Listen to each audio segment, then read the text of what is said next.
예수님과 니고데모의 대화에 대해서 우리가 말씀을 살펴봅니다.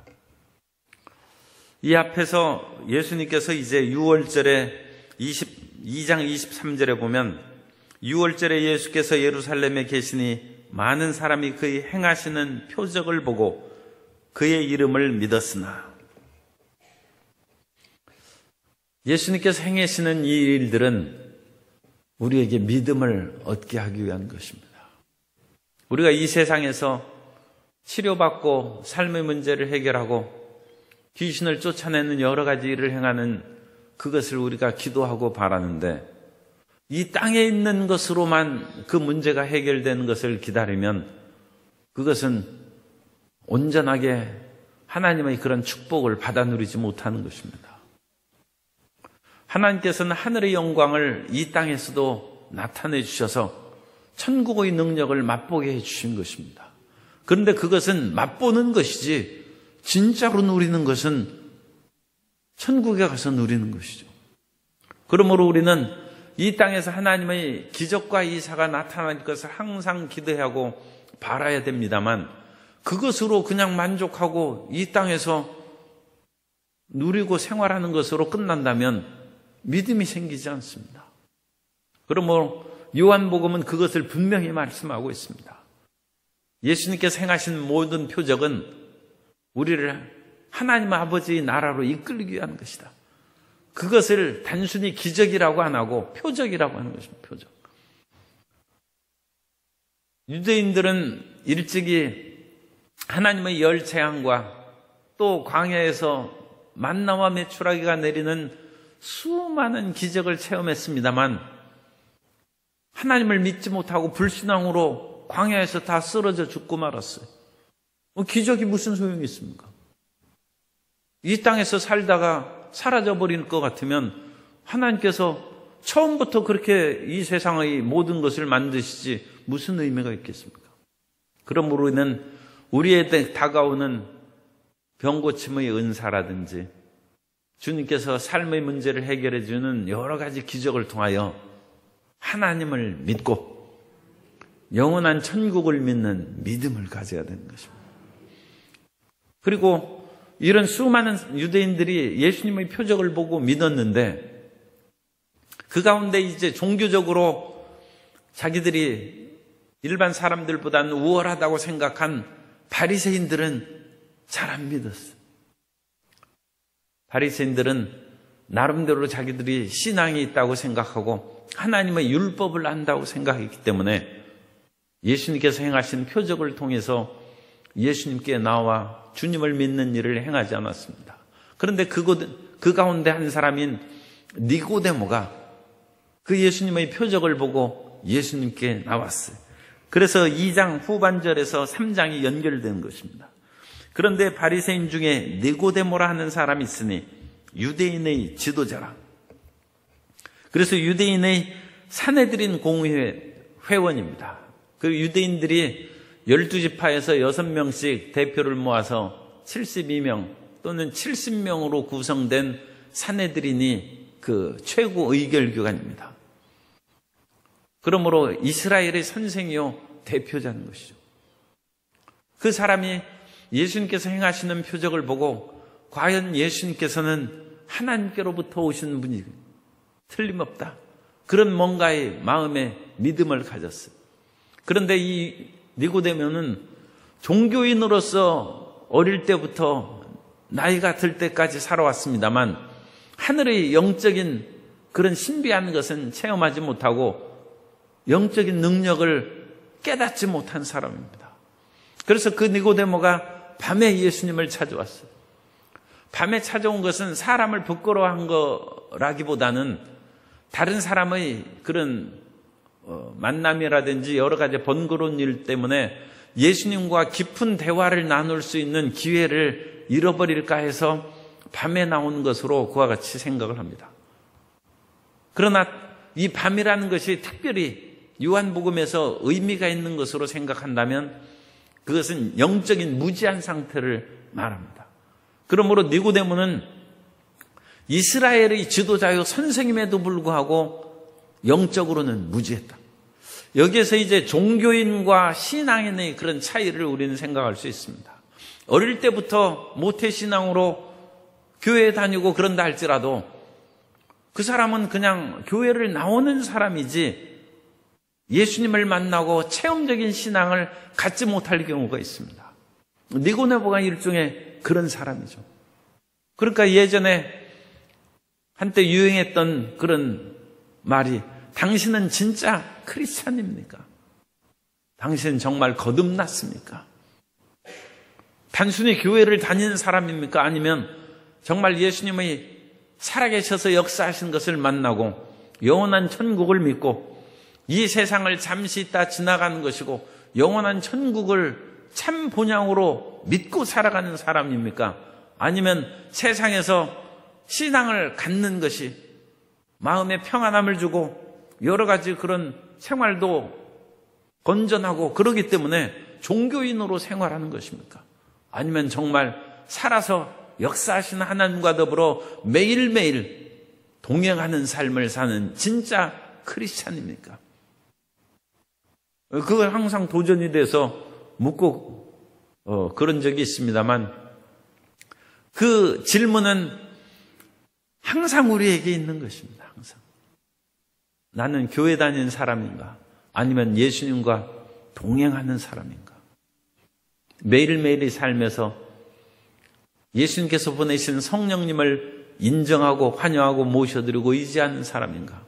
아니면 어릴 때부터 또는 생활상으로 교회에 나가는 것이 익숙한 생활이 된 사람인가? 니고데모는 유대인의 지도자요 산헤드린의 회원이었음에도 불구하고 예수님께서 말씀하시는 것을 잘 이해를 못합니다. 그래서 영적인 그런 밤에 해당하는 그런 사람입니다. 그래서 예수님께서 행하시는 그 표적은 아무래도 자기가 지금까지 살아온 신앙생활을 보면 잘 이해할 수 없고 이 모든 것은 예수님께서 하늘로부터 오신 하나님께로부터 오신 분이 아니면 행할 수 없다. 그런 생각이 들어서 찾아왔는데 예수님께서 진실로 진실로 이 말씀을 이건 이제 아멘입니다. 그래서 아멘 아멘 예수님께서 강조해서 그 진리를 선포할 때 자주 사용하는 그런 말씀입니다.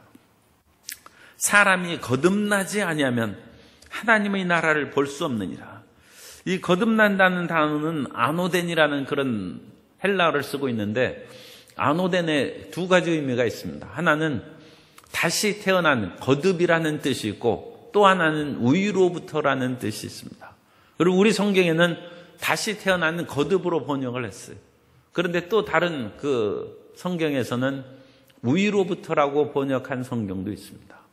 위로부터라는 것도 굉장히 의미가 있습니다. 왜냐하면 우리가 예수님을 믿고 참으로 진짜 신자가 되는 것은 이 두 가지가 같이 있어야 돼요. 이 세상에서는 아래에서 태어나는 것입니다. 땅에서 태어나는 것으로는 천국을 갈 수 없습니다. 그러므로 하늘로부터 위로부터 태어나야 돼요. 위로. 우리가 이 세상에서 태어난 것은 한 번 태어난 것입니다. 그러나 우리가 영으로 태어난 것은 두 번째 거듭 태어나는 것입니다. 그래서 한 번 이 세상에서 육체로 태어난 것으로는 영원한 하나님 나라에 들어갈 수가 없는 것이죠. 예수님께서 육에서 난 것은 육이요 영으로 난 것은 영이라고 말씀을 하시는데 그러니까 처음 난 것은 육신으로 태어난 거예요. 거듭 태어난 것은 성령으로 태어난 것입니다. 처음 태어난 것은 부모님으로부터 태어난 것이고 두 번째 태어난 것은 하늘로부터 태어난 것입니다. 위로부터 태어난 것입니다. 그러한 새로운 태어남과 체험의 삶이 예수님을 믿는 사람들에게 있다는 것은 참으로 놀라운 성경의 그런 비밀이요 가르침입니다.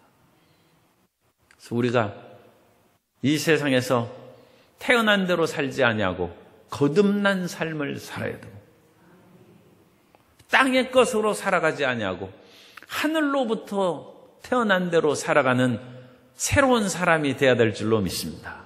성경에서 그 두 거듭났고 새롭게 된다는 그 말씀이 나타나는데 고린도후서 5장 17절에 보면 이것은 새로운 하늘로부터 새롭게 타는 것을 말합니다. 그런즉 누구든지 그리스도 안에 있으면 새로운 피조물이라 이전 것은 지나갔으니 보라 새 것이 되었도다. 그래서 우리가 예수님을 믿고 태어나는 것은 새롭게 태어나는 거예요. 우리는 예수님을 믿고 새 사람이 되었습니다. 새 사람이 되어야 그게 진짜 크리스찬이라는 거예요. 베드로는 거듭난다고 베드로전서 1장 23절에서 말씀합니다.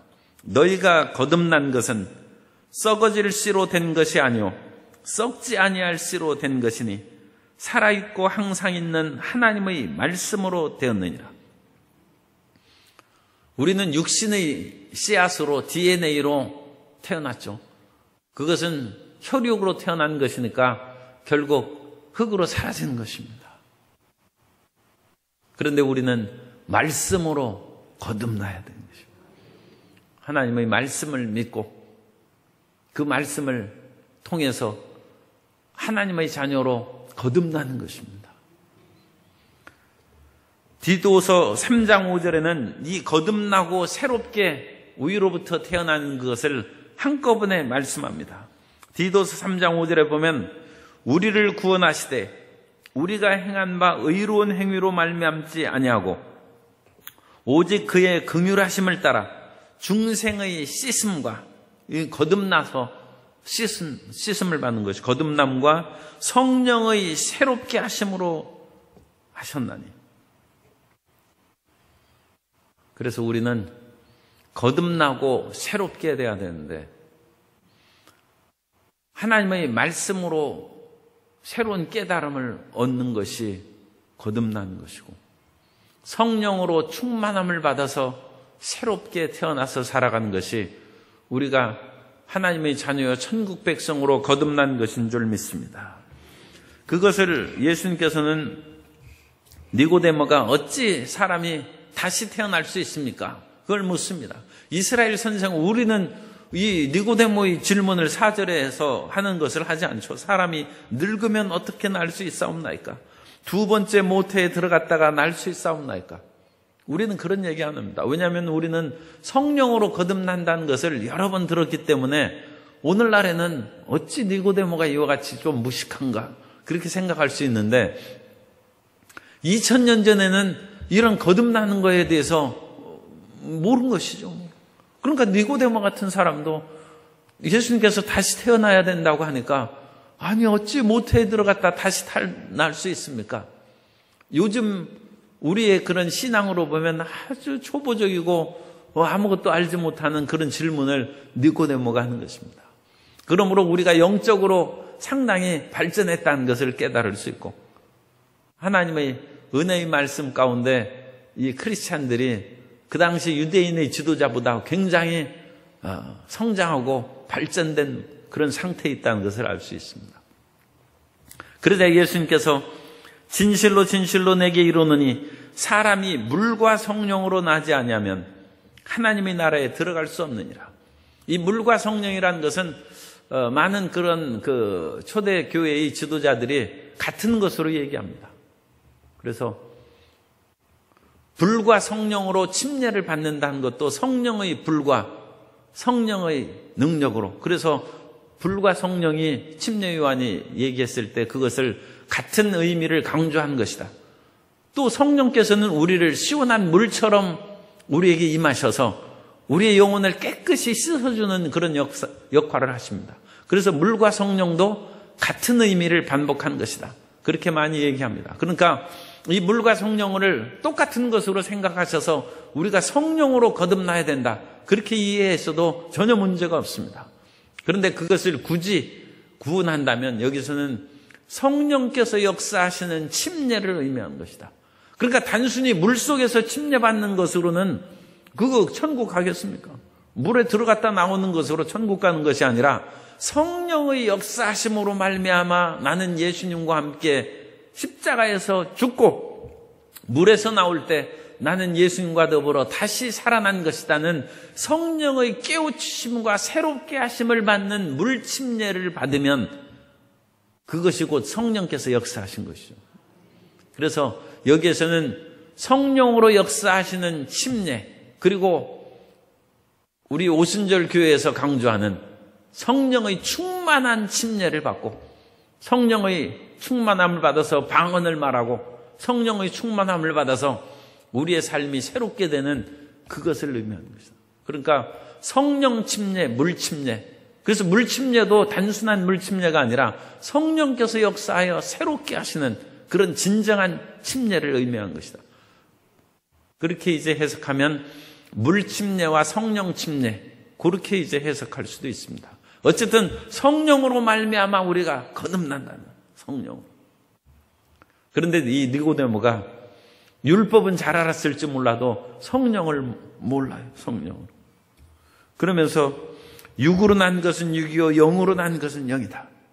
그래서 육신으로 태어난 것은 육의 몸이지만 우리는 영으로 태어난 사람이 되어야 된다. 그러므로 내가 거듭나야 한다. 또는 위로부터 새롭게 태어나야 한다는 그 말을 놀랍게 여기지 말라. 그러는데 니고데모가 9절에 보면 어찌 그러한 일이 있을 수 있나이까? 니고데모가 이 영적인 것을 분별하지 못하고 예수님께서 이 말을 안 했으면 내가 이스라엘 선생으로 이러한 것을 알지 못하느냐, 그런 책망을 안 하셨을 텐데 니고데모가 끝까지 영적인 그런 무지함을 드러내므로 예수님이 이런 말씀을 듣습니다. 우리가 영으로 깨어 있어야 됩니다. 영으로 깨어 있기 위해서는 성령의 충만함을 받아야 됩니다. 그래서 우리는 이 세상에서 여러 가지 필요한 것들을 많이 구하는 것도 중요하지만 주여 성령을 주옵소서. 성령의 충만함을 주옵시고 성령 충만한 방언의 은사를 내려 주옵시고, 성령에 많은 은사가 있습니다만 드러나는 표적의 은사가 방언입니다. 그러므로 방언을 받는 것이 좋습니다. 그거야 물론 하나님께서 알아서 주시는 것입니다만 우리 순복음 교인들은 다 방언해야 됩니다. 왜냐하면 우리 순복음 교인들이 다 방언을 해도 다른 교파에서는 방언 못하는 분들이 많이 있기 때문에 전 크리스찬들이 다 하는 것은 아니에요. 그러나 우리 순복음에서는 방언해야 하나님께서 성령의 은사를 주시는 그 증거가 불신자들에게 있어서 드러나는 것이고, 또 우리 순복음 교회에서는 그런 치료의 은사도 받아서 병고침도 행하고, 우리 순복음 교인들은 귀신도 쫓아내야 되고 능력을 행해야 되는 것입니다. 그럼으로써 말씀을 굳게 붙잡는 그런 교파도 있고 성령의 능력을 행하는 교파도 있고, 그럼으로써 그리스도의 그 모든 지체를 다양하게 합력하여 이루는 것입니다. 그러므로 주님, 저를 순복음 교회에 다니게 해주셨은즉 방언을 주실 줄 믿습니다. 왜냐하면 방언 안 주시려면 방언 잘 안 하는 그런 교회에 다니게 하시죠. 그러니까 하나님께서 이 교회로 부르신 것은 방언의 은사를 예비해 주신 줄 믿습니다. 그래서 성령으로 충만함을 받아요. 성령의 충만함. 그래서 성령의 충만함을 받아서 거듭나고 영적인 그런 신비를 깨닫고, 또 우리 마음 가운데 말씀의 깨달음이 있어야 돼요. 성령께서는 말씀으로 우리에게 함께 오시는 것입니다. 그래서 그냥 성경을 읽고 외우는 것이 아니라 그 말씀이 우리 속에 부딪히는 말씀이 돼야 된다. 그것을 우리는 이제 말씀은 로고스입니다. 로고스인데 로고스하고 레마라는 두 단어가 헬라어에 있습니다.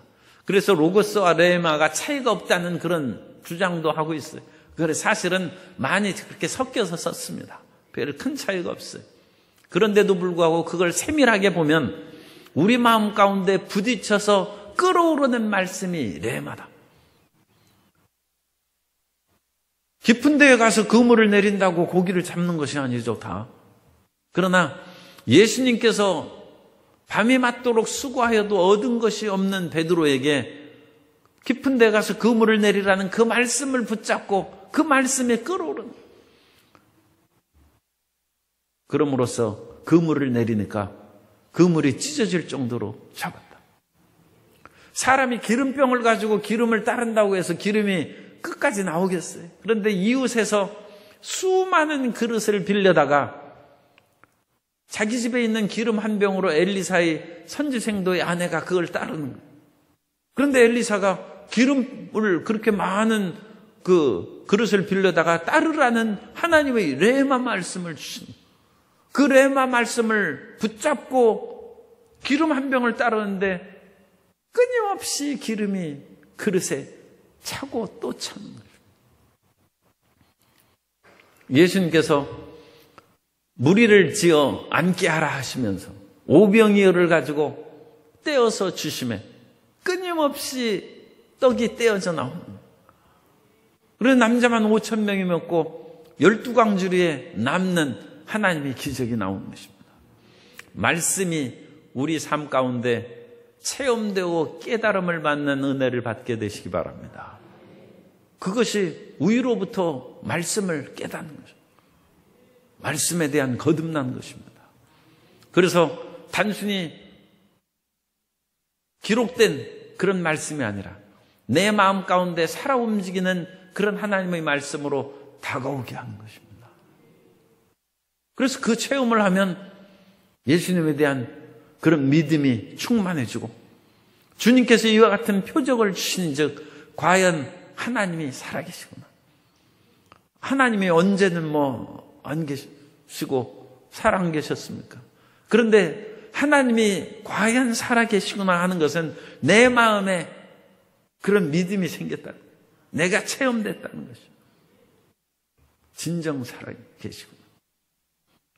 기드온이 미디안의 그런 압제를 피해서 포도주 틀에서 몰래 밀을 타작하고 있을 때 하나님의 사자가 나타나서 야훼 용사, 큰 용사라고 기드온을 부를 때 기드온이 얘기합니다. 하나님이 우리와 함께 계시면 어찌 우리가 이와 같이 미디안의 압제를 받고 내가 이와 같이 초라한 그런 인생을 살겠습니까? 하나님께서 애굽에서 우리를 이끌어내실 때 행하신 그 큰 이적과 기사가 오늘 어디에 있습니까? 오늘 이 자리에서 역사하시는 하나님을 만나시기 바랍니다. 기드온이 그와 같은 하나님의 살아계심을 구하고 하나님께서 역사하심을 체험해서 모래와 같이 많은 미디안의 그런 군사를 300명의 용사로 내쫓을 때 그때 고백하는 말이 뭐겠어요? 과연 하나님이 살아계시구나. 우리의 삶 가운데 역사하시는 하나님을 만나야 되는 것입니다. 그거에 대한 갈급함으로 니고데모가 예수님을 찾아오는 것입니다. 니고데모가 예수님을 찾아와서 내가 어릴 때부터 수없이 성경을 읽고 유대인의 종교의식을 지키고 살아왔습니다만 하나님이 과연 살아계시고 우리의 영원한 삶이 천국의 본향에 있는지 내가 알지 못했는데 주님 어찌하면 내가 그와 같이 그 하나님을 알 수 있겠습니까? 그래서 주님께서 대답이 간단한 거죠. 물과 성령으로 거듭나라는 것입니다. 성령으로, 물과 성령은 이제 하나로 얘기합니다. 성령으로 거듭나라. 성령의 충만함을 받고 성령이 바람이 불어서 어디에서 와서 어디로 가는 것이 알지 못하는 것처럼 성령은 우리의 육신의 눈이나 그런 것으로 알 수는 없지만 볼 수 없지만 체험되는 것이죠. 바람이 부는 것을 체험하고 느낄 수 있지 않습니까? 성령으로 거듭난 것은 체험하는 것이다. 그래서 성령의 체험을 받으라. 성령의 체험을 받으라. 그러면 마음에 믿음이 새고 확신이 생겨서 이 세상의 눈에 보이고 손으로 잡히는 대로 살지 않는 것입니다. 우리가 육으로 살 때는 눈으로 보이고 손으로 잡히는 것이 그것이 모든 것이고 최선의 삶인 것으로 그와 같이 살아갑니다만 보이지 않는 성령을 체험하면 그때부터 우리는 보이지 않는 세계를 위해서 살아가는 것이고 보이지 않는 하나님을 눈에 보이는 이 세상의 어떤 권력자나 재벌가보다 더 두려워하고 더 존중하고 그 가르침을 따라서 살아가는 것이고, 보이지 않는 세계를 보는 것처럼 믿고 살아가는 사람이 영으로 거듭난 사람입니다. 영으로 거듭난 많은 사람들이 눈에 보이고 손으로 만져지는 것을 의지해서 사는 경우가 많습니다. 그러니까 그것은 지금 잘못 생각하는 것이죠. 하나님께서 보이지 않는 세계를 우리에게 체험하게 해주신 것은 그 세계를 갖고 보이는 세계를 정복하며 살라는 것이지, 그것을 가지고 이 보이는 세계를 최고로 여기고 누리며 사는, 이 땅에서 사는 백성을 만들려고 보이지 않는 능력을 주신 것이 아닙니다. 보이지 않는 능력으로 오히려 세상을 극복하고 이기고 사는 하나님의 자녀가 되어야 될 줄로 믿습니다. 그러므로 니고데모와 같은 영적 무지함과 밤에서 벗어나서 성령님을 인정하고 환영하고 모셔드리고 의지하고 성령의 이끌림에 따라서 살아감으로써 세상에 매여서 살아가는 사람들을 진리의 세계로 자유케 하는 하나님의 능력의 전도자요 일꾼이 다 되시기를 예수님 이름으로 축원합니다.